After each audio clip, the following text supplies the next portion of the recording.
ठंडी हवा चल रही थी। सड़क के किनारे बसा वो पुराना जंगल और उसके पास से गुजरती एक अकेली रोड। उस रोड पर चल रही थी एक पुरानी लाल रंग की बस, कांपती हुई, घर घर आवाज करती हुई। बस में कुल 6 सवारियां बची थीं। बाकी सब अपने अपने कस्बों पर पहले ही उतर गए थे।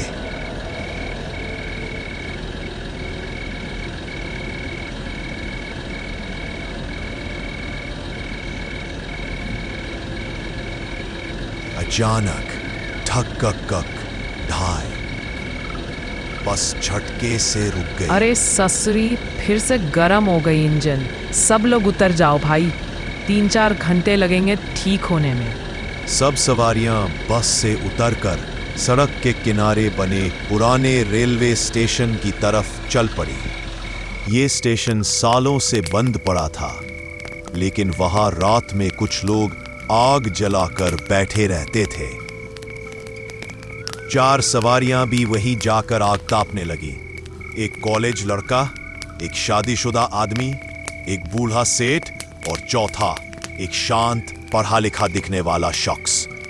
आग पहले से तप रहे 2 आदमी उन्हें देखकर बोले, आइए बाबू, ठंड बहुत है, आग सेंक लीजिए। सबने एक दूसरे से जान पहचान शुरू की।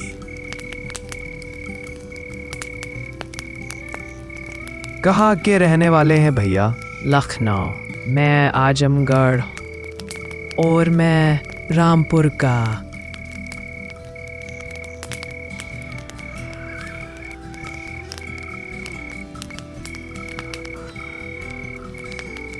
दो लोग पहले से वहां बैठे थे। उनमें से एक कहने लगा, अरे सुना आपने, इंडिगो की 1000 फ्लाइट्स कैंसिल हो गई। हाँ भाई, दुनिया ही खराब दिशा में जा रही है। हवाएं बदल रही हैं। मुस्लिम बाबा कुछ देर चुप रहे, फिर उन्होंने धीरे धीरे कहा, हवाएं ही नहीं, बहुत कुछ बदल रहा है, इस स्टेशन का माहौल भी। क्यों बाबा, क्या मतलब? ये स्टेशन जितना शांत दिखता है उतना है नहीं। मैं यहां पहले भी आ चुका हूं, जब मैं पुलिस में था। सबकी नजरें उनकी तरफ उठ गई। रात लगभग 2 बजे का समय था। ठंडी हवा चल रही थी और स्टेशन पूरी तरह सूना। वो कोई इंसान नहीं था। मैं रेलवे पुलिस में था। चोरी बहुत हो रही थी उन दिनों, इसलिए उस रात मुझे रात की ड्यूटी लगी। बहुत स्पष्टता है, वो कोई इंसान नहीं था। मेरे हाथ में एक पुरानी लालटेन थी। पीली पीली रोशनी जमीन पर पड़ रही थी। मैं प्लेटफॉर्म नंबर 2 की तरफ घूम रहा था, जहां आज भी जंग लगा साइन बोर्ड टंगा है। थोड़ी देर खड़े खड़े मुझे नींद सी आने लगी। मैं एक पुरानी लकड़ी की टेबल पर बैठ गया।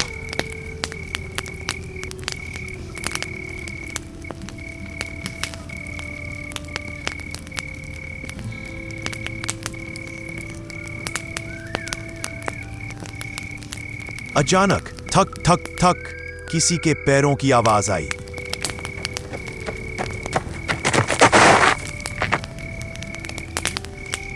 मैं चौंक गया। उठकर देखा, कोई नहीं था। फिर आवाज आई, हू हू, एक लंबी खींची हुई कराह। मेरी रूह कांप गई। मैंने लालटेन उठाई और पटरी के बीच झांक कर देखा। वहां अंधेरे में एक हट्टा कट्टा आदमी चल रहा था, सीधे पटरी के बीचों बीच, बिना पीछे देखे। मैं चिल्लाया, ए भाई, रात में इधर क्या कर रहा है? रुक। वो नहीं रुका, बस धीरे धीरे चलता रहा, जैसे किसी नींद में हो। मैंने पास जाकर फिर चिल्लाया, सुनो, कौन हो तुम? लेकिन उसे कोई फर्क नहीं पड़ा। मैंने उसकी लालटेन की रोशनी उसके चेहरे पर डाली और भाई, उसका चेहरा ही नहीं था, वहां बस काला साया था, जैसे किसी ने उसका चेहरा मिटा दिया हो।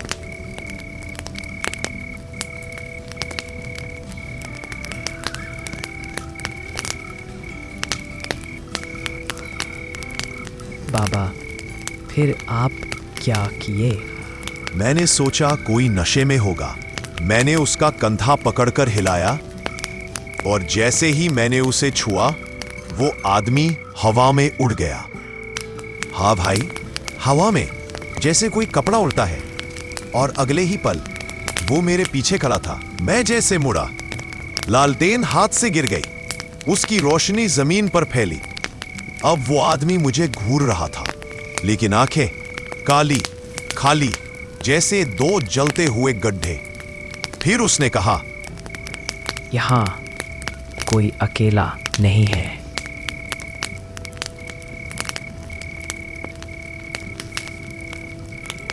स्टेशन पर बैठे सभी लोग सन्न, किसी की आवाज नहीं निकल रही थी। लड़के ने कांपते हुए पूछा, फिर बाबा, फिर क्या हुआ?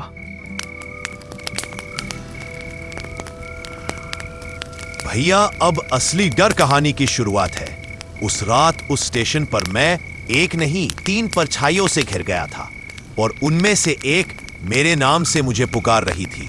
जब वो परछाइयां आईं, मुझे लगा मैं आज बचूंगा नहीं। मैं लालटेन हाथ से गिरा बैठा था और मेरे सामने वो चेहराहीन आदमी खड़ा था। लेकिन भाई, डर तो तब लगा जब मैंने सीटी की आवाज सुनी। फूफ! स्क्रीन, लेकिन ट्रैक बिल्कुल खाली था। उसके बाद दूसरी दिशा से आवाज, टप टप टप, जैसे कोई नंगे पैर चल रहा हो। मैं मुड़ा और भाई, मैंने देखा वही चेहराहीन आदमी धीरे धीरे पटरी पर चलता हुआ मेरे पास लौट रहा था। लेकिन इस बार उसके दोनों हाथ उल्टे घुमे हुए थे, उंगलियों की दिशा उल्टी, जैसे हाथ पीछे मुड़े हो। वो दोबारा बोला, यहाँ कोई अकेला नहीं है। उसकी आवाज जैसे 3-4 लोग एक साथ बोल रहे हो। मैं डरकर पीछे हट गया। छन छन छनक, जैसे कोई भारी लोहे की चेन घसीट रहा हो। मैं लालटेन की कमजोर रोशनी में देखने लगा। हवा अचानक ठंडी हुई, इतनी ठंडी कि मेरा सांस लेना मुश्किल हो गया।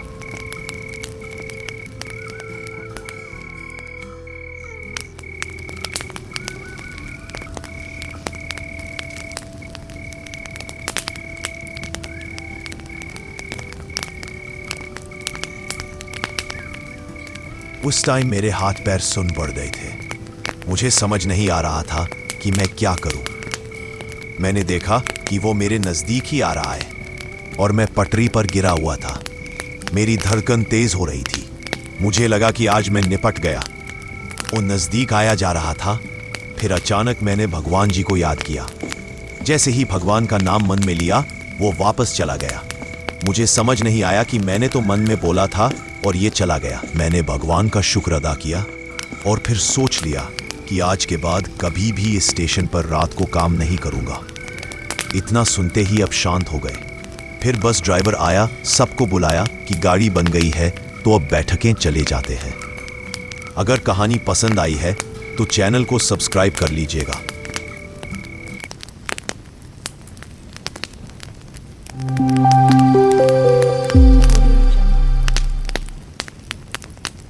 गांव भीलपुरा के ठीक बाहर एक पुरानी कच्ची सड़क के मोड़ पर एक छोटी सी चाय की टपरी थी।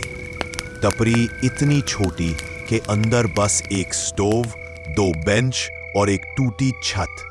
पर शाम होते ही यहाँ गांव के 5 पक्के यार रोज जमा होते।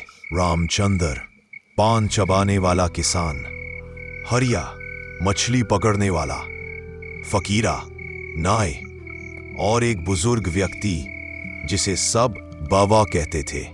सर्दियों की पहली हवा चल चुकी थी। टपरी के ऊपर लगे बल्ब में मकड़ी का जाला हवा से हिल रहा था। चाय वाला, लो भैया, गर्मा गर्म चाय आ गई। आज ठंड पड़ गई है। अरे भाई, दिल्ली का हाल सुना? धुंध इतनी कि हाथ को हाथ नहीं सूझता। पोल्यूशन ने तो जान ही ले ली है।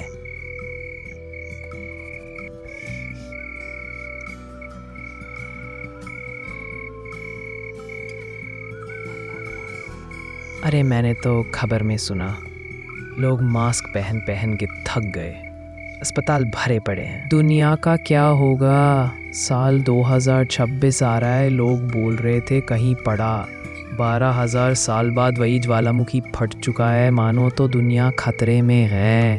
तपड़ी का माहौल एकदम चुप हो गया। बल्ब हल्का सा झपका, ठंडी हवा पेड़ों को हिला रही थी।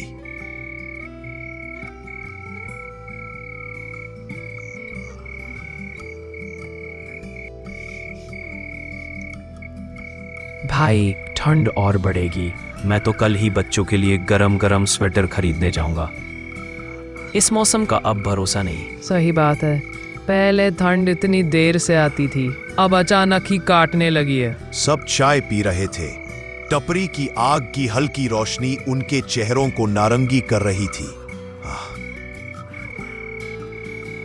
बाबा, आप तो बड़ी बड़ी जगह घूमे हो, आज एक कहानी सुना दो ना। बाबा चाय की भाप के पीछे छुपे अपने चेहरे को उठाते हैं। उनकी आंखों में एक पल को डर चमकता है।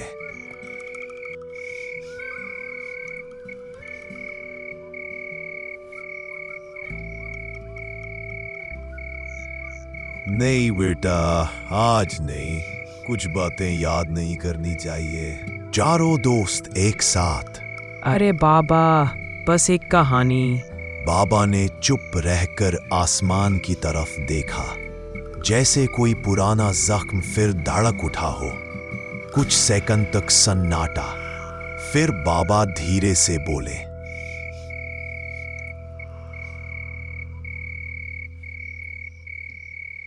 ठीक है सुनो, पर याद रखना ये कहानी नहीं है, ये सब मैंने अपनी आंखों से देखा है। बाबा धीरे धीरे बोलने लगे, उनकी आवाज में कंपन था।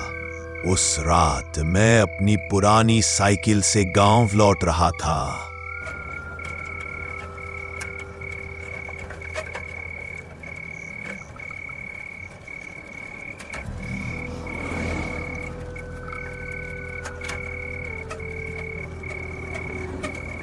लोग कहते हैं वहां कोई चलता नहीं, कोई चलता हुआ दिखता है। शिवदत्त, उस जंगल वाले रास्ते से मत आना, रात को वहां अजीब आवाजें आती हैं। अरे भूत भूत कुछ नहीं होता, मैं निकल जाऊंगा।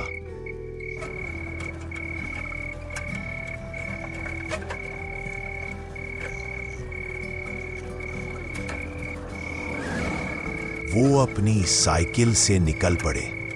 पेड़ इतने घने कि सड़क तक धूप नहीं आती, और रात में जैसे पूरी दुनिया निगल ली हो अंधेरे ने। साइकिल की टिक टिक टिक की आवाज जंगल में गूंज रही थी।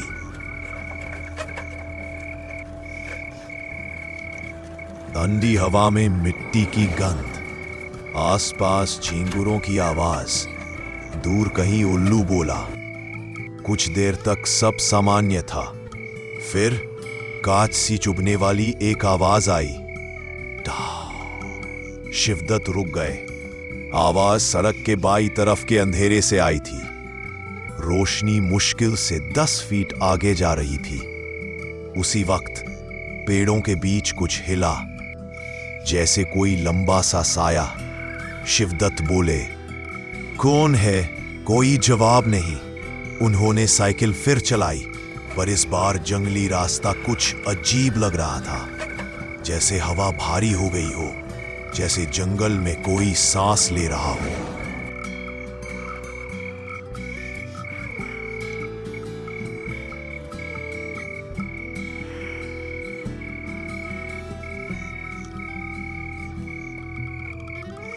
धप धप धप धप, जैसे कोई भारी चीज तेजी से उनके पीछे दौड़ रही हो।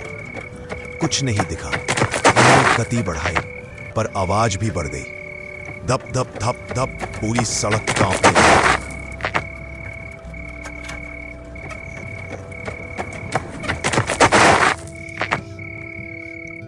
टॉर्च की रोशनी में पेड़ के नीचे एक आदमी खड़ा था, पर वो सामान्य आदमी नहीं था।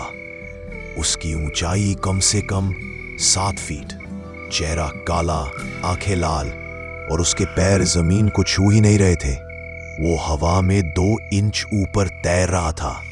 उसका सिर थोड़ा सा झुकाया हुआ, जैसे इंतजार में हो। शिवदत्त डर के मारे जम गए। वो आदमी धीरे धीरे गर्दन उठाता है, क्रंद होने में आवाज आती है। फिर उसके होठ खुले और एक ऐसी आवाज निकली जिसने उनके शरीर को पत्थर कर दिया। रात को अकेले क्यों आया?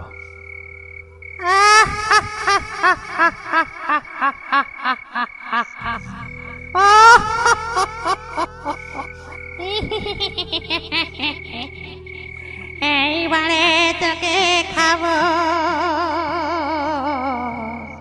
অনেক দিন তাজা রক্ত খাইনি। शिवदत्त के हाथ सुन्न पड़ गए। साइकिल का हैंडल उनके हाथों से फिसलने लगा। जंगल की ठंडी हवा अचानक बर्फ जैसी हो गई। सांस धुआं बनने लगी। उस प्रेत की लाल आंखें ऐसे चमक रही थीं जैसे अंधेरे में 2 जलते कोयले हों।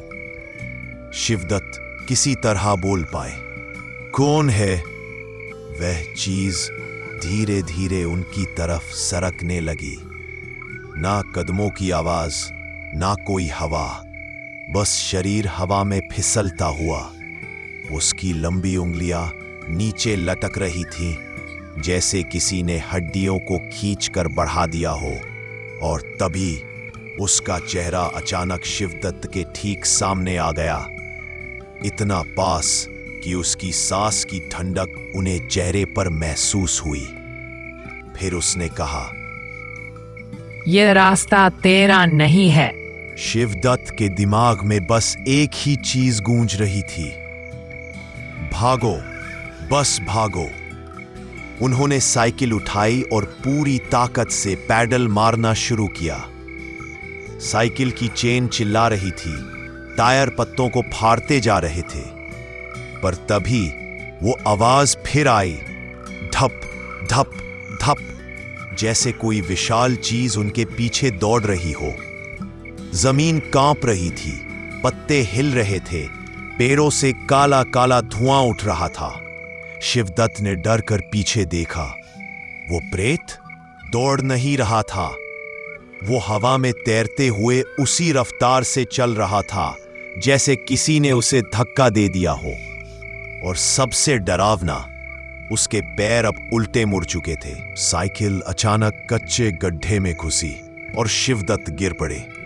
उनका घुटना छिल गया, खून बहने लगा। पेड़ों के बीच से एक लंबी सीटी जैसी आवाज आई, मम। शिवदत्त लड़खड़ाते हुए उठे और पैदल भागने लगे। दिल धक धक कर रहा था। अंधेरा इतना घना हो चुका था कि हाथ सामने करो तो वो भी नहीं दिखे। और तभी उनके दाहिने कान के पास किसी ने हल्की फुसफुसाहट की, रुक जा। शिवदत्त पीछे पलटे, कोई नहीं। सामने देखा, वहीं खड़ा था वही प्रेत। अब उसके चेहरे पर अजीब सी मुस्कुराहट थी, होठ फटे हुए, दांत टूटे हुए और आंखें लाल। उसने अपना सिर एक तरफ घुमाया, ऐसे जैसे हड्डी कड़क से आवाज के साथ घूम गई हो। अचानक उसने शिवदत्त का नाम लिया, शिवदत्त। शिवदत्त की रूह कांप गई। वो पीछे हटने लगे। शिवदत्त डर के मारे एक दूसरी दिशा में भागे। लेकिन अजीब बात, जंगल जैसे बदलने लगा।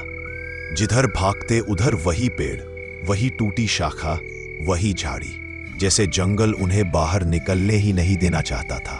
हर रास्ता घूमकर फिर उसी प्रेत के पास ले आता। वो वहां खड़ा होता, लंबी गर्दन झुकाए, लाल आंखें चमकताते। जब शिवदत्त की सांसें रुकने वाली थीं, उसी समय उनके गले में पहना हुआ ताबीज अचानक गर्म होने लगा। वो ताबीज उनके दादाजी ने दिया था और कहा था, कभी डर लगे तो इसे पकड़ लेना, ये तुझे बचाएगा। शिवदत्त ने ताबीज को पकड़कर जोर से मुट्ठी बंद की और जैसे ही ऐसा किया, जंगल में एक तेज हवा चली, पत्ते उड़ने लगे और प्रेत पीछे हट गया। उसने एक गहरी चीख मारी, आ आ आ आ आ, इतनी तेज कि पैरों की छाल टूटकर गिर गई। उसके शरीर पर धुआं उठने लगा, जैसे ताबीज की चमक ने उसे जला दिया। अचानक जैसे कोई भारी पर्दा हट गया हो, जंगल का रास्ता साफ दिखाई देने लगा। चांद की रोशनी फैल गई। शिवदत्त मौका देखते ही भागे। भागते भागते उनकी सांसें टूटने लगीं।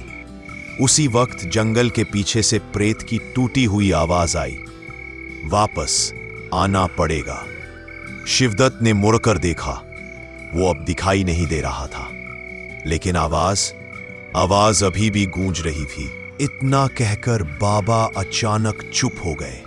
चाय की टपरी पर सन्नाटा छा गया।